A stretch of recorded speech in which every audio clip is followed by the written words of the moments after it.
한전 일부 영상에서 그동안 한국전력이 부진했던 이유와 추후에 기대되는 요인들에 대해서 알아봤는데요. 간단하게 복습해보면 한국전력은 그동안 원자재 가격 상승으로 인해 비싸게 전기를 매입해왔는데 전기료는 막상 인상하지 못하면서 고스란히 영업이익률 악화로 연결돼 부진했었습니다. 그런데 최근 전세계 에너지 기조가 다시금 원전으로 바뀌고 있고 작년에 정부에서 연료비 연동제를 실시하기로 발표하면서 이제는 가격과 그리고 사용량 측면에서 양쪽 모두 수혜를 받을 여건이 마련됐다 라고 말씀을 드렸었죠. 하지만 그럼에도 불구하고 반대 개념으로 현재 한국전력을 안 좋게 보는 시각 역시 공존하는데요. 이유는 크게 세 가지로 정리해 볼 수 있습니다. 먼저 첫 번째는 해외 투자자 소송 이슈가 있고, 두 번째는 자회사들의 수혜 여부가 불확실하다라는 점과 마지막 세 번째는 단기적으로 한전공대 비용 문제입니다.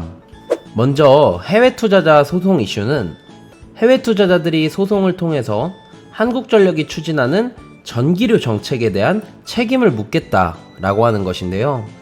한전의 경우에는 정부 지분이 약 50%에 육박하지만 그에 못지않게 해외 투자자의 지분 역시 23.7%에 달할 정도로 높습니다. 일반적으로 해외 투자자들은 영리 목적으로 투자를 하는 만큼 현재 정부가 내리는 이런 결정들이 본인들한테 이익이 되지 않는다면 반기를 들 수가 있겠다라는 것이겠죠. 실현 가능성이 낮기는 하지만 최악의 경우 만약 정부가 원전 사용에 소극적이게 바뀌면서 친환경 방식으로 전기를 계속 조달한다라고 하면 한전의 경영 상태는 계속해서 악화될 수밖에 없는데, 이렇게 되면 실적 개선 기대감은 하향될 수밖에 없을 것입니다. 만약 실제로 이런 일이 발생한다면 해외 투자자들은 계속해서 기업 실적 개선에 의지가 없는 최대 주주인 정부를 상대로 개선 방안을 요청하거나 최악의 경우 소송을 할 수밖에 없고, 설사 정부가 원전을 다시 사용한다고 하더라도 정치적인 이슈로 인해 전기료 인상을 하지 않는다면 이 역시도 회사에 손해를 끼치는 행위라고 볼 수 있는 만큼 이러한 소송 리스크가 존재합니다. 한전을 안 좋게 보는 두 번째, 자회사들의 원전 수혜 여부가 불확실하다라는 것입니다. 현재 한국전력은 수많은 자회사들을 거느리고 있지만 상장이 된 회사로는 한전 KPS와 한전 기술이 있습니다.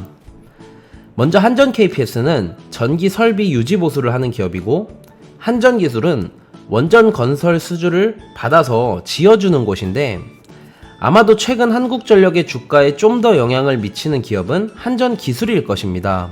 사실 최근 소형 원전 이슈로 인해서 업황이 바뀌고 있다고는 하지만 이러한 원전 수주 같은 경우에는 굉장히 불규칙적인 데다가 예측도 안 되는 그런 산업적인 한계를 갖고 있습니다. 간단하게 예를 들어보면 만약에 애플이 새로 출시한 핸드폰, 아이폰 같은 제품 판매 실적을 예측해봐라 라고 한다면 대략적으로는 예측이 가능할 것입니다. 예를 들어서 관련 산업시장을 분석을 해보고 그에 더해서 애플의 이전 제품, 그러니까 아이폰의 이전 단계의 제품이 얼마나 팔렸는지, 그리고 이번 제품의 특징은 뭐가 있는지 등을 통해서 판단을 해볼 수가 있겠죠. 그런데 원전 같은 경우에는 이러한 예측이 거의 불가능한 데다가 원전 사업이라는 거는 기업들이 판단을 하는 것이 아닌 국가가 개입하는 문제이기 때문에 더욱더 예측이 어렵습니다. 예를 들어서 어떤 나라의 원전이 노후화돼서 못 쓸 정도가 됐기 때문에 이제는 새로 짓겠다, 새로운 원전을 건설하겠다 라고 판단과 예측은 할 수 있겠지만 갑자기 원전 수명 제한을 늘려버리기로 정부에서 결정을 한다면 한동안 그 나라에는 기회가 없을 것입니다. 그에 더해서 국가의 정책이라는 게 산업적인 요소뿐만 아니라 정치적인 요소 역시 개입이 되어 있는 만큼 더더욱 예측할 수 있는 영역은 아니라고 생각을 합니다. 우리나라만 하더라도 지난 몇 년간 탈원전 기조를 보였음에도 다시 원전 사용에 대한 얘기가 나오고 있는 걸 보면 단순하게 우리가 추측할 수 있는 그런 부분이 아니라는 걸 짐작하실 수가 있으실 겁니다. 마지막으로 세 번째, 한국전력을 안 좋게 보는 시각 중에 하나가 바로 좀 아이러니하게도 이 한전 공과대학 설립입니다. 한전공과대학은 문재인 대통령의 대선 과제이자 국정과제로 추진되고 있는 사업으로서 설립 이후에 어떤 긍정적인 효과를 유발시킬 수 있을지는 잘 모르겠지만 현재만 놓고 보면 단기적으로 한국전력에게 재무적인 부담이 될 거라는 견해가 지배적인 것 같습니다.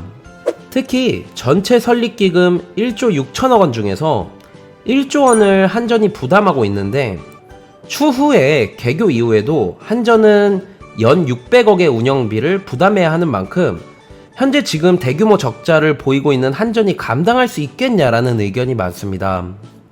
그에 더해서 최근 한국의 경우에는 잘 아시겠지만 인구 감소로 인해서 수능 응시자 수가 계속해서 감소화되고 있고 젊은이들 역시도 생각이 좀 바뀌어서 최상위권의 대학이 아니라면 굳이 대학을 가야 할 필요성을 못 느끼면서 현재 각 대학들은 수익을 내기 어려운 구조로 변모가 되고 있습니다.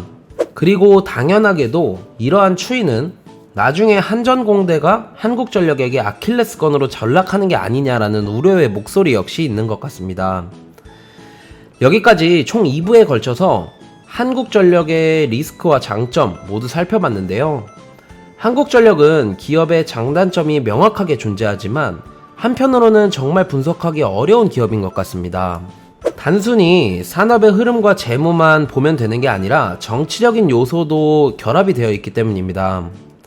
특히 자회사로 두고 있는 한전기술의 경우에는 전 세계 독보적인 기술을 보유하고 있음에도 수혜를 보지 못하면서 큰 멀티플 요인으로 작용하지 못하고 있고, 전기료 인상 역시도 OECD 국가에서 이렇게 싸게 공급하는 나라가 있나 싶을 만큼 지금 싸게 전기를 공급하고 있는데도 인상을 못하고 있기 때문입니다.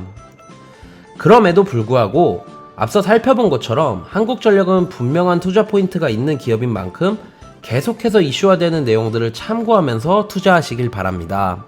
총 2부에 걸쳐서 한국전력에 대해서 알아보았는데요. 우리나라도 대선이 얼마 안 남은 만큼 원전에 대한 기조가 어떻게 바뀔지 예측하기 어렵습니다만 전세계 주요국들 역시도 원전에 관심을 갖고 시설 투자를 하려고 하는 만큼 우리 역시도 이에 발맞춰 움직이지 않을까요? 그리고 이제는 더 이상 전기료 인상을 미루는 것에는 무리가 있지 않을까요? 내가 투자자라면 이런 뉴스에 주목을 하면서 핸들링을 하셔야겠습니다. 오늘 영상이 도움이 되셨다면 좋아요와 구독 부탁드리고 영상 하단 링크로 오시면 장중 브리핑 해드리고 있으니까 많은 관심 부탁드립니다.